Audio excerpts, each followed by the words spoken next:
Hey everyone, my name is Jeremy Christensen, part of Rev Talent, and I'm here to share an exciting new podcast that's all about the secrets of the hiring process. Whether you're a candidate and you're looking for a job and you need some tips and tricks about how to navigate that, whether you're a hiring manager and you're not quite sure how to go through the process, you're not quite sure how to interview successfully, or whether you're part of the recruiting team and you need help to become a better coordinator, a better sourcer, a better recruiter, this show is for you. This show is for everybody in that process. And we will share with you the best tips and tricks to help make that successful from a variety of different perspectives. So stay tuned, come be a part of the show, subscribe, like, and leave your comments so we can make the show better every time we make it. Hey, thanks so much. Enjoy. Today, I'm super excited to introduce the man, the myth, the legend, Colton Richins. Colton, where in the world are you coming from today? Right now, I'm in Draper, Utah, but I live in Saratoga Springs, for those of you who are familiar with West Nevada. No, I'm just kidding. It's in Utah, but it feels like West Nevada. Love it. Love it. And Colton, you are the director of talent acquisition at Belong right now. Can you tell us a little bit about Belong as a company, what it does, and then just your overarching role there? Yep, absolutely. Belong is reinventing home management, but the great thing about Belong is that it's so much more than just home management. So if you think about Airbnb, Airbnb specializes on short-term and vacation rentals. Belong specializes in long-term rentals. A couple things that really stands out to me is as an employee of Belong is our net promoter score on average is about 70. And in this industry of long-term property management, right? We don't usually stick with that term, but in this industry, the average net promoter score is about -10. And so we are a very experience focused home management company. And on top of that, we offer financial products to, like home insurance, for example, or renter's insurance. And we're going to keep adding to that product stack. Like our vision is to be a multi-product company. And we're already making great strides in doing that. We have an awesome experience that we provide to both of our residents and our homeowners. If you're passionate about real estate, Belong is such a great company. We were recently on, I think it was Business Insider's list of top 22 prop tech companies in 2022. So really, really cool company. They're doing some awesome stuff. And my role, yes. Right? My role. So I'm the head of talent acquisition here. So I have a recruiting team of about I think there's eight or nine, and we have 3 arms of recruiting right now. We have our tech recruiting, and I actually have 2 tech recruiters that are in Latin America. So most of our engineering team is in LATAM, and then we have our corporate muscle, and then we have what we call our pro recruiting motion, which is all of our handymen and women that are servicing all of the homes in the Belong network. And I lead that entire team. In some of our discussions, you've shared a lot about Belong and the culture there. And it sounds like you're doing a lot of great things. And what a ridiculously amazing 70% net promoter score in that industry, which is just kind of unheard of. So obviously you're doing some really cool things. You've got a really important role, and you're settling in there doing some awesome stuff. Previous to Belong, you and I spent time at Pluralsight together. And for those of you that don't know, Colton was one of our senior managers over the product and technology function. And, I was looking at your LinkedIn profile earlier this morning before prepping for this podcast. And I was just looking at one of the kind of the reference that I left for you. But I just remember how many different executives, hiring managers, employees would always just send me unsolicited emails about the experience that you created for them and how meaningful it always was, how personal you make it, and how every interaction matters to you. So I was really excited to be able to pull you onto the show, because this show is all about the secrets of hiring. And what we're trying to do is create practical examples and practical help, whether you're a candidate that you're looking for a role, whether you're a hiring manager and you need help in that space of the whole interviewing and hiring space, or whether you're on the recruiting team, if you're a coordinator, a sourcer, a recruiter, a hiring leader, or talent acquisition leader, there's things that we're going to talk about today that are the secrets of hiring that maybe people don't know. And I want to uncover that so that people can have those best practices and be successful. So Awesome. you know, one thing before we get into it though, I did want to ask you who your favorite band or artist is, because I know you're very musical. Colton is an amazing singer for those of you that don't know, but I really want to hear who your favorite band is. So this is a funny question because I don't know a lot of music groups out there because I just listen to the radio. I listen to oldies and I listen to like the hits of today. But the music group that I always go back to is probably Rascal Flatts. I discovered Rascal Flatts back in 2007, 2006, 2007. I've been to a couple of their concerts. My wife really likes Rascal Flatts. When I proposed to her, we danced on a football field to I Won't Let Go, if you're familiar with Rascal Flatts. But like the groups that because I am passionate about singing, the groups that I gravitate towards are the ones that have like really talented vocalists. And so I also listen to a lot of show tunes because the people that are performing on Broadway are crazy talented. I was a huge David Archuleta fan back in the day when he was like on American Idol and like progressed through, not only because he was from Utah, but also because he just had a killer voice. So Rascal Flatts is probably like that constant group that I'm always listening to. They're my like yard work music group. I without fail, I listen to Rascal Flatts as I'm mowing the lawn or trimming and edging and all that stuff. Okay.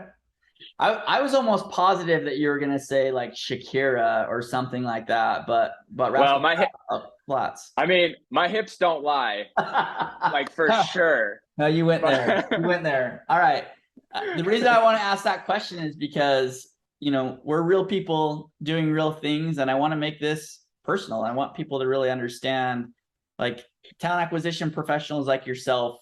We're real people trying to help people be successful. So let's jump right into the questions. The first question is really around the perspective for the candidate. So what secrets do you want candidates to know to help them in the hiring process? Yeah, this is a great question because we're all candidates. Every single one of us, we've all been candidates. We've all been through a job search process. So I'm a very curious person, and I ask tons of questions throughout the interview process to understand everything there is to know about the role, the business, the environment. What's the old adage? You get out of something what you put into it, right? Yeah. So if you want to perform your best throughout a hiring process, you have to put in the effort. So a few thoughts that I have on this particular question. Number one, spend time reflecting on your career. Think through the outcomes that you've had in each role, quantify what you can. If you can't quantify in terms of numbers and percentages or dollars, talk through the impact and be prepared to share anything that confirms that impact. And for me, when I'm a candidate, I like to spend a lot of time just pondering on my career, typing down like notes and really being able to like articulate the impact that I've had in each one of my roles. Number two, reach out to people on the team. They could be people that you're meeting with as part of the interview process or others that aren't even involved. And I would say ask them questions about their role. So if you're interviewing for a marketing specialist and you jump on LinkedIn and you find some people that are on the marketing team over at the company that you're interviewing with, shoot them a LinkedIn note and say, hey, I'm interviewing for the marketing team right now, and I'm just doing my due diligence to learn as much as I can going into this. You mind if I spend 10 minutes with you just to understand your role, what problems you're facing so that I can better, position my skill set and demonstrate how I can contribute to the solution. And by the way, that also that shows how invested you are in the role and in the hiring process. And then the third thing that I would say is make sure, like kind of along the same lines, but make sure that you also spend plenty of time asking the hiring manager about the reason the role is being filled. Every time somebody opens up a role, there is a why behind it. Why is there even a need? And the better that you can understand that need, the better that you can tailor your experience to showcase how you'd be a fit. I think those are three great examples of what candidates can do. I think the first thing that you mentioned around just really pondering your experience and what you really accomplished so that you can present yourself in a way that shows the value that you add, super, super critical. And then I wanted to follow up on what you're saying around reaching out to the team that's doing the hiring or the company that's doing the hiring. Is there a way that you'd recommend to candidates? What's the best practice in reaching out to people? I would look, going back to what you said when we first started, we're all human, right? And so be as authentic as possible. If I myself were to reach out to somebody, I would just say, hey, I saw that you're on the marketing team at Pluralsight. I desperately want to put my best foot forward here. Is there any chance you'd be willing to spend 10 minutes with me and help me learn a little bit more about your team and the problems that you are solving for? In fact, I had a guy, his name's Cole Parker. He is at Lucid. Well, they just rebranded themselves. Anyways, he's at Lucid Chart. I can't remember what they rebranded themselves to. But Cole is a fantastic example of this. He actually, before he joined Pluralsight, he reached out to me and said, hey, if you're willing to spend even, 10 minutes with me, that would be awesome. And I said, you know what, for sure. Like, let's sit down and chat. And then he sent me a gift card to Olive Garden. He texted me after and said, thank you so much. What's your favorite restaurant? And I'm like, well, my wife and I, we go to Olive Garden a lot. It's not the sexiest thing, but whatever. And he sent me a gift card to Olive Garden. I'm like, wow, like this guy's got some class. But just be human, be authentic. Like everybody should understand where you're coming from. And if they don't, it might not be the company that you want to be with anyways. Like everybody should approach that situation from an empathetic standpoint. I like that. That makes a lot of sense. And then the third thing that you touched on is kind of understanding the why the role is open. I completely agree with you on that. That finding out that why is in my mind one of the biggest keys to success for you as a candidate. Because if you understand what that is and what the hiring manager needs in that role, then you can figure out what is the value that I can provide into that role, and then you connect really deep with the hiring manager. If you don't find that out, you're gonna do yourself a disservice for sure. So yeah, interviewing is a little bit of a game, honestly, because you could be the perfect candidate and not get the job solely because you didn't position your experience in the right way. And I feel like if you understand the why, then you have the best shot at positioning your experience in a way that's going to resonate with the team. Yeah, makes sense. Okay, cool. Let's shift gears. Let's talk about hiring managers in the process. What secrets do you want hiring managers to know as they work through the hiring process? A lot. And hiring managers are people too, right? Like there's always this you hear a lot about like the constant battle between recruiters and hiring managers, and they're just people too, right? They've got their day jobs, and there are some phenomenal hiring managers out there. I can think of several here at Belong that are just rock star hiring managers, some of the best that I've ever worked with. So a few thoughts again. If you want the best chance at filling your role with the best talent, be willing to immerse yourself in the hiring process. The best hiring managers that I've ever worked with and the best recruits that I've ever made have been in circumstances where the hiring manager is super involved and super bought into the hiring process.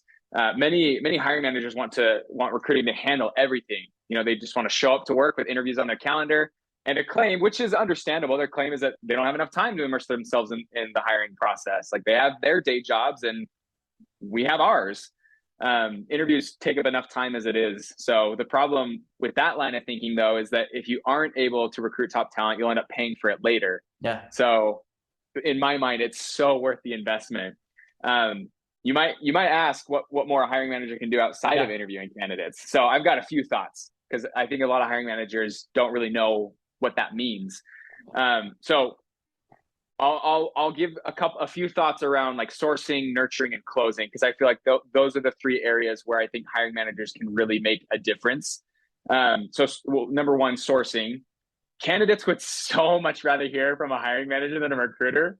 And I personally have seen greater response rates when emails and messages are signed by the hiring manager. And honestly, like I'm in my role today now, partly because I heard from the VP of people and not some recruiter. Yeah, I love And it. we actually use a really great sourcing tool called Gem, that allows us to partner with the hiring managers to make it easier for them to send messages to candidates on their behalf. And it's fantastic, and we see much higher response rates as a result. So that's sourcing. Nurturing, like the more involved hiring managers are in the nurturing of candidates, whether it's emails, phone calls, any touch point throughout the hiring process, the more engaged that they're going to be. And not to say that like recruiters shouldn't be doing that, because I do that. I know that my team does that. But if you have hiring managers doing it as well, it goes a long way. And then finally, with closing, I've seen, heard, and personally experienced highly successful closing strategies when they involve the hiring manager. Honestly, like a prime example of this is our own CEO, Ale Resnick, who flew all the way to Spain to close our new chief business officer, who's incredible, by the way. His name is Javier Ortega. And I'm sure if you ask Ale, it was worth every minute of time lost on work. So if you're trying to close somebody local, that was obviously like an extreme example, but really powerful. And if you're trying to close somebody local, like take them to lunch or take them to dinner at the very least and talk them through their offer and identify questions and concerns that they might have. And you can honestly, like Neighbor does this. I know that they'll invite the candidate and their spouse or partner, if applicable, to join them. And it's just a huge experience booster. And I know that they've seen a lot of success from that closing strategy. So the more the hiring manager is involved in your closing strategy, the higher success rate that you'll have. So sourcing, nurturing, closing, there are opportunities for a hiring manager to get involved. And I will say this a million times, you will find a better recruit and you will have a better chance of closing them if you as hiring managers are involved in those three areas. I love that. I think we live in a very different world now post pandemic. And I think people are focusing more on being human, making it personal. I think you've always heard the term, it's just business, it's not personal. That drives me crazy because business is very personal.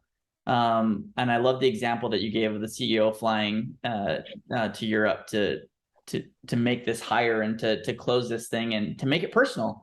And hiring managers can do that. And as you do that and you build those connections with the candidates can feel it. I was on an interview with a candidate just right before this, and it's fun to connect with them. And I'm the hiring manager for that particular role. And you're definitely going to get a better hire. It's going to be a better match. It's going to be a better fit if you're personally invested into that process. So I think that those are great. It's more fun too. Like when I've hired for my own team, I take every candidate that makes it to that on-site interview, I take them to lunch and we spend an hour together. We'll have a 30-minute call at the start to get to know one another and make sure that it's a fit at a high level. But once they start progressing in the interview process, I take every candidate out to lunch because it's fun for me to like connect with them. And it's a more casual setting for us to really feel out if there's a fit on both ends, because I want to make sure that I am just as much of a fit for them as they are for me. And I want to make sure that they can like grill me on how I lead teams. And I feel like there have been a lot of hires made where a hiring manager spends 30 minutes on the phone with a candidate. And it's like, that's not good for you or them. They have no idea if they even want to report to you. Yeah. So yeah, you're spot on. Okay. I love it. Second to last question. This question is more for the recruiting team. So if you are a coordinator, a sourcer, a recruiter, a talent acquisition leader, this is targeted for these folks. And what would you want the recruiting team to know as they support candidates and hiring managers through the hiring process? Yeah, this is a really good question. Well, as it relates to hiring managers and other leaders or stakeholders for that matter, start seeing yourself at their level. You aren't someone who's merely supporting someone with a search, you're a partner. And that makes you a peer. You should understand their business objectives and see how your role as a talent advisor can help them fulfill their goals. And you should push back on them when they attempt something that doesn't make sense. Maybe it's poor candidate experience that they've created as a result of a poor hiring process that they recommended. Could be a number of things, but you know more than you think, and you should start acting like you are their peer and not their puppet. As it relates to candidates, I would say empathize. Again, I mentioned at the beginning of the call, we've all been through the job search process and it can be painful. So as you think through how you want to construct your candidate experience, you should in such a way that would be meaningful to you if you were that candidate. And I also am a huge fan of this. I've heard like, I've heard people not like this, or hiring managers not love this, but for me, like, you should do whatever you can to set that candidate up for success. Like, you know how candidates are assessed, you know where the hiring managers sometimes get hung up, you know why previous candidates have been eliminated. Great candidates, I mentioned this before, but great candidates might become disqualified solely due to a lack of context.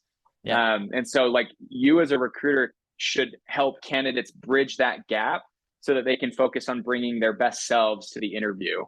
Yeah, that makes a lot of sense. I think the recruiting team just plays such an important role, and that's why I like to specifically call out coordinators, sourcers, recruiters, TA leaders. You're creating an experience, and candidates can feel that experience. I think that's a big differentiator for companies that truly want to focus on experience.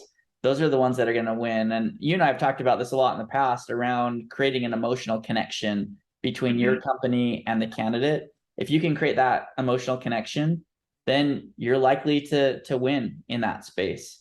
But Absolutely. part of that emotional connection is doing what you just said, being very transparent with candidates about, the good, the bad, and the ugly. You don't want to create an environment on a recruiting team where you're puffing up the company as, this company can walk on water and we have the best of everything. Like, you want to know the good, the bad, and the ugly so people can self-select for themselves whether the role is right for them. So totally. I'm glad that you shared a lot of these secrets and insights with us.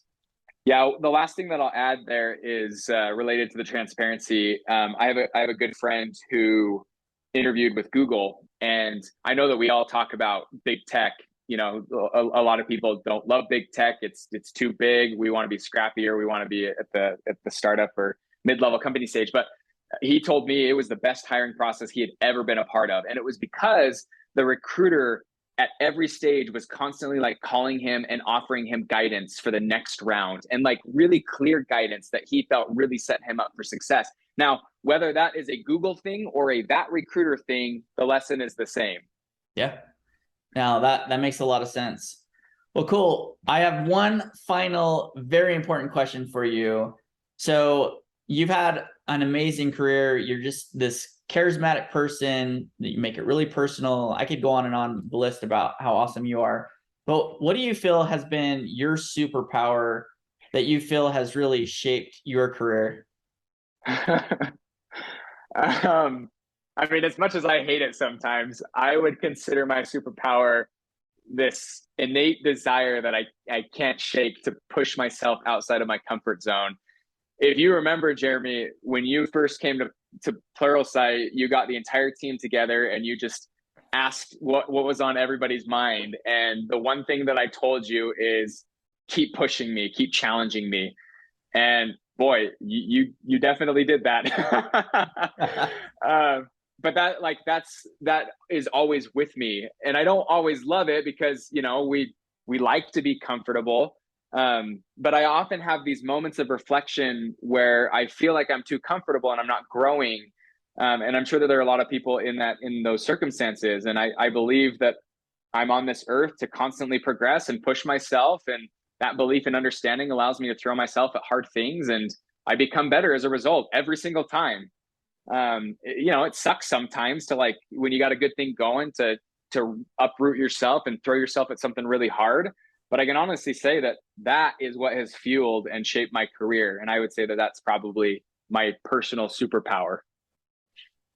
I love that. And I totally agree. I remember that meeting very vividly. And then I also remember you and I sitting down and talking about, what you wanted in life and where you were going. And you pulled out this notebook and you had pages of goals, and you turned the notebook to me and you showed me what was on there. And it was different elements of goals. You had work goals, you had family goals, you had spiritual goals, you had things that were important to you holistically. And I remember looking at all those goals and thinking, man, this Colton, he is going to conquer the world. And that is your superpower, and you've got a lot more superpowers than that. But I love that, because people that want to progress and people that want to succeed, like take a page out of Colton's notebook around creating goals and writing them down and visualizing them, because if you do and then you work after them, you're going to be successful. That's what happened with Colton, and I think that's what can happen for other people as they push themselves. Quiet quitting has been like the big conversation all over the internet lately, and it drives me crazy a little bit because there's a lot of different definitions of it. But I think about the people that really want to progress and succeed, do exactly what you do, and they go the extra mile and they figure out what they want. And you're somebody that goes and figures out what you want, and then you make it happen and make it become successful. So really proud of what you've accomplished. I love seeing you as the talent acquisition director at Belong. I know you're doing amazing things. It's fun to watch you online as well. I saw a podcast with you, doing an interview with a variety of people from Belong recently, and you're going to continue to be super successful. So really appreciate you being on the show today. And for anybody that is interested in Belong careers, where would you point them to go? Yeah, so our career site is belonghome.com/careers. But also, if you listen to this podcast at all, you'll know, like, if you are interested in a career at Belong, I hope that you reach out to the recruiting team here. I hope you reach out to team members that are here at Belong that can help, like, give you those secrets to success for our hiring process. Love it. Awesome. Colton, thanks so much. Really appreciate having you on. Thanks, Jeremy. Hey, everyone. I hope you enjoyed the Secrets of Hiring podcast.